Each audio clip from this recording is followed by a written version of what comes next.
Salut mes chers élèves, bienvenue dans cette nouvelle séance. Dans cette séance, on va parler des bibliothèques, en particulier de la bibliothèque maths. Bien, certains opérateurs dans Python sont rangés dans ce que l'on appelle des bibliothèques ou bien des librairies en anglais. Dans ce diaporama, nous verrons quels sont les opérateurs les plus courants de la bibliothèque maths et comment les utiliser. Donc, ce qu'il faut savoir, comment importer les fonctions d'une bibliothèque. On peut importer directement tous les éléments d'une bibliothèque en utilisant la syntaxe ou bien les mots-clés from, import. Dans from math, import étoile. C'est-à-dire quoi? Importer étoile, c'est-à-dire toutes les fonctions de la bibliothèque math. Dans from math, importer toutes les fonctions, tout simplement.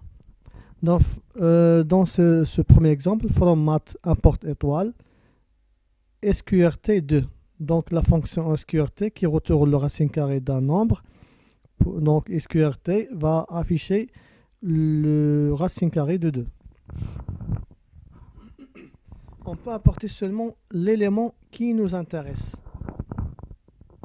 Par exemple, from math importe SQRT.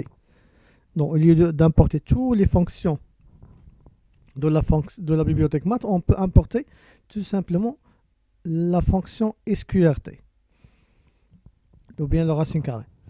On peut aussi importer chaque élément en créant un alias.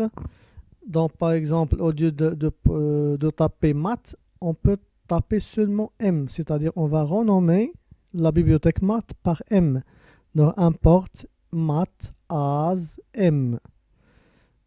Et pour utiliser la fonction SQRT, au lieu d'écrire math.sqrt2, on peut écrire seulement m.sqrt2. Donc M, c'est-à-dire qui remplace la bibliothèque math. Donc ce sont les différentes façons comment utiliser la fonction math, soit pour importer toutes les fonctions de la bibliothèque math, ou bien on peut importer seulement ce qu'on veut, ou aussi on peut renommer ou bien donner un alias de la bibliothèque. Par exemple, math, on peut la renommer par M et utiliser ce syntaxe. Import math as M, et toujours avant d'utiliser la fonction, on fait m.sqrt. Ce qu'on n'a pas fait dans le premier et deuxième exemple. Voilà. Donc ce qu'il faut savoir aussi, il y a plusieurs fonctions de la bibliothèque math. On va citer quelques-unes. Par exemple, la fonction SQRT, la fonction seuil qui retourne le plus petit entier supérieur ou égal à x. Par exemple, from math import seuil. Seuil de 5,2, c'est 6. Donc le plus petit entier supérieur ou égal à 5,2, c'est 6. Il y a aussi la fonction floor. Floor qui retourne le plus grand entier inférieur ou égal à x. Par exemple, from math import floor. Floor 5,2, c'est 5. 5 le plus grand petit inférieur ou égal à 5,2. Il y a aussi la fonction valeur absolue, FABS. From math import FABS.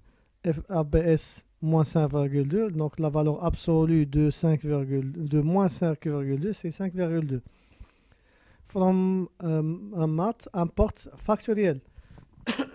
La fonction factorielle importe ou bien retourne le factoriel d'un entier n. Par exemple, le factoriel de 3, c'est 1 fois 2 fois 3. C'est égal à 6. Le factoriel de 5, c'est 1 fois 2 fois 3 fois 4 fois 5, c'est-à-dire 120. Il y a aussi la fonction trunc. La fonction trunc qui retourne la partie entière d'un nombre. Par exemple, from math import trunc 3,14, etc. Donc c'est 3. La partie entière, c'est 3. Il y a aussi d'autres fonctions. La fonction pi, comme en mathématiques on fait ce symbole, en Python on fait PI. From mat importe pi, si on tape seulement pi, il va retourner la valeur approximative de pi. Il y a aussi la valeur de e. From mat importe e, si on tape seulement 1, il va donner la valeur approximative de e. Il y a aussi d'autres fonctions trigonométriques comme la fonction cos et la fonction sin. On peut écrire par exemple from mat importe cos, from mat importe pi. Le cos pi sur 4, il va afficher la valeur approximative de cos pi sur 4. Ou bien, au lieu d'utiliser from deux fois, on peut utiliser from mat importe cos, virgule, pi. Et on tape cos pi sur 4. De la même façon pour le sin et la tangente, fonction tangente. Il y a aussi d'autres fonctions comme la fonction l'arc cosinus et l'arc sinus et l'arc tangente. Ce sont les fonctions réciproques respectivement de la fonction cos et sin et tangente. Ces fonctions, l'arc cosinus et l'arc sinus et l'arc tangente, qu'on va étudier dans deuxième année baccalauréat. Il y a aussi la fonction logarithme népérien et le logarithme décimal et la fonction exponentielle. Ce sont des fonctions qu'on va étudier bien sûr en mathématiques dans la deuxième année baccalauréat. On peut l'utiliser dans des exercices. Donc passons maintenant à un exercice pour appliquer comment importer des fonctions de la bibliothèque maths. Écrire un programme Python qui calcule la surface d'un disque de rayon R. Avant de voir la solution, prenez votre temps et essayez de faire l'exercice vous-même. Et après, vous pouvez voir la correction. Bien. La surface égale pi fois r carré. C'est la surface d'un disque.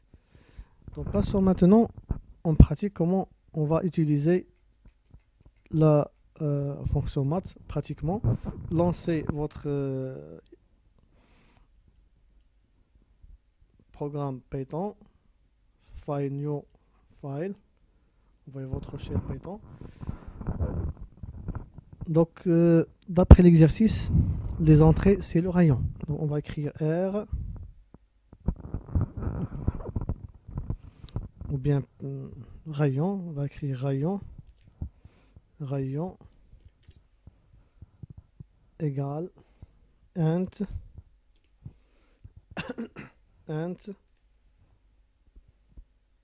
input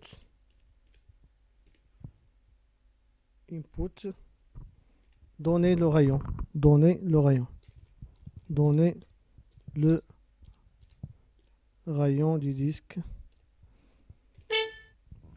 Donc on sait déjà la int, c'est-à-dire on va convertir ce qu'on va saisir au clavier en entier. Parce que la fonction input il retourne les valeurs comme une chaîne de caractères. Donc d'après la saisie de rayon, la surface égale quoi? Égale pi fois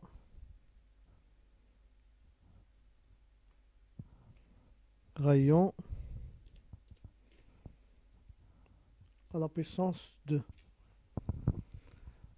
Donc comme vous constatez, le programme ne sait pas encore que ça veut dire pi. Donc il faut premièrement importer la fonction pi de la bibliothèque math. Donc importe bien from math importe pi. Et enfin, il faut afficher la surface. Print la surface et